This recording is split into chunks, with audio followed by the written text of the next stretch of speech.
უწყვეტი პროევროპული პროტესტის 458 დღე და მორიგი ხალხმრავალი აქცია ივანიშვილის ხელისუფლების წინააღმდეგ. თბილისში დღეს შაბათის ტრადიციული მარში გაიმართა.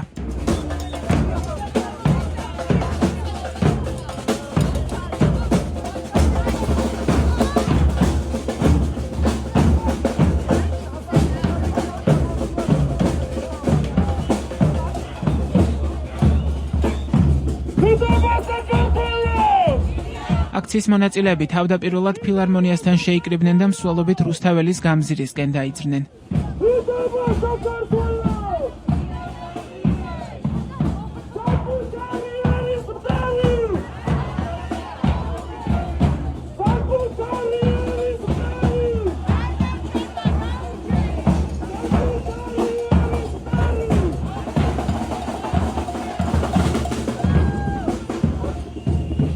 აქციის მონაწილეები დღევანდელი მარშით დიდი ბრიტანეთის მიერ იმედისა და პოზიტივის დასანქცირებასაც გამოეხმაურნენ. მსვლელობის ერთ-ერთი ლოზუნგი იყო არა რუსულ პროპაგანდისტულ არხებს.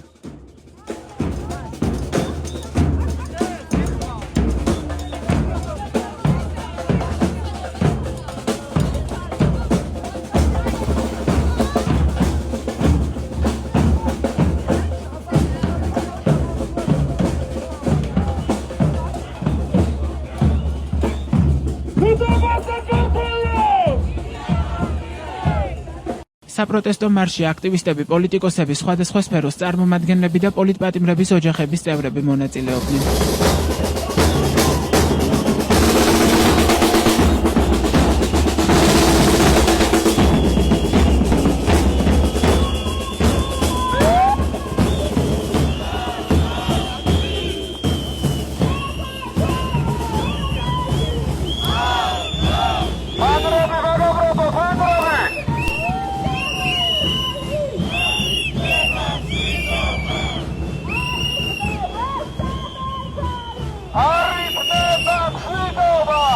პროტესტის მონაწილეები მარშზე საქართველოსა და პარტნიორი ქვეყნების დროშებით მივიდნენ.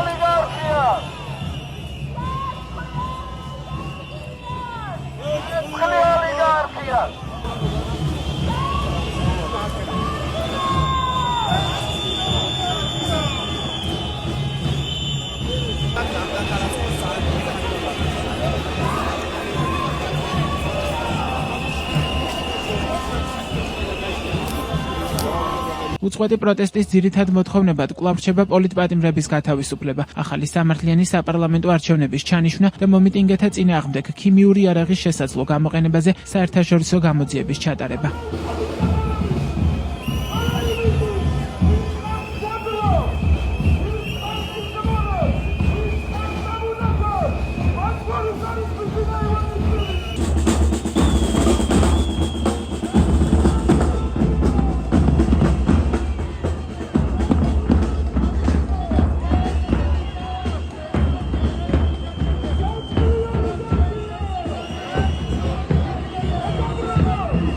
უწყვეტი პროევროპული პროტესტის 458 დღეს საპროტესტო მსვლელობა რუსთაველის გამზირზე პარლამენტის წინ დასრულდა.